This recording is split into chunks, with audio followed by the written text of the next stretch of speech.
Dans la capsule aujourd'hui, je vais vous montrer comment aller vous emprunter un livre de bibliothèque dans notre bibliothèque virtuelle Biblius. Donc, vous allez ouvrir une session sur Chrome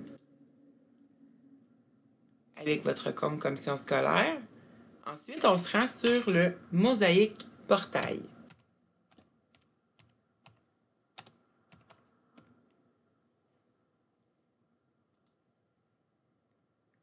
On va aller sur le Mosaïque Portail pour se connecter. Si vous êtes déjà connecté au Mosaïque Portail, vous allez voir que votre nom va être écrit ici avec votre compte élève.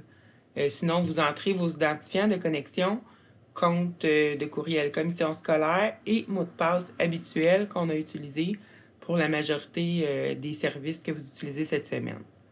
Biblius. Donc, c'est comme une bibliothèque, mais avec des livres numériques.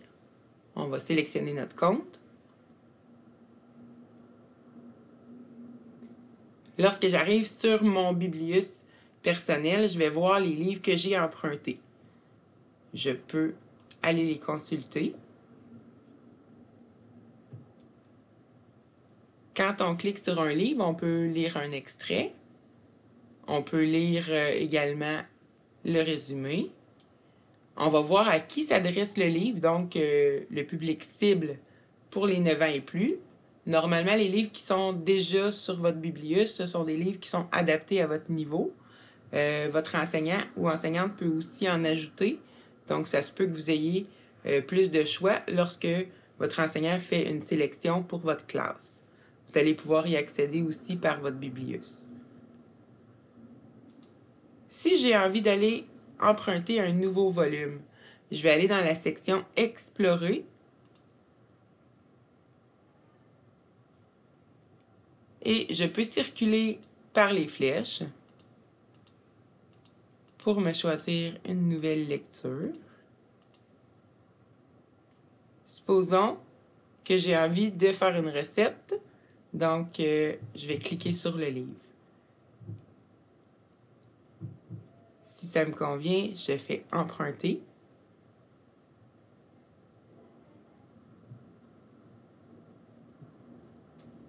Voilà. Donc, votre prêt expirera le 22 février. Ça veut dire qu'il va falloir retourner le livre avant le 22 février. Il y a plusieurs petites fonctions intéressantes qu'on peut utiliser. Ici, on a la petite oreille qui nous permet de faire une synthèse vocale du livre.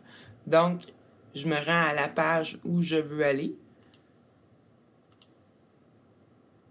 Et puis, si je clique sur la petite oreille, je vais avoir la synthèse vocale qui va me lire le livre. Donc, ça peut être très intéressant de l'utiliser. Je peux naviguer aussi dans le livre pour aller plus vite avec le curseur en bas pour me rendre plus loin dans le livre. Mais là, comme il y a des droits d'auteur, je ne vais pas poursuivre à l'intérieur du livre. Ce que je peux faire aussi, si j'ai envie de consulter le livre en n'étant pas connecté sur Internet, je peux cliquer sur le petit nuage ici pour continuer la lecture hors ligne. Donc ça va faire en sorte que je peux lire le livre sans avoir de connexion à Internet. Je peux être déconnecté et continuer à lire le livre.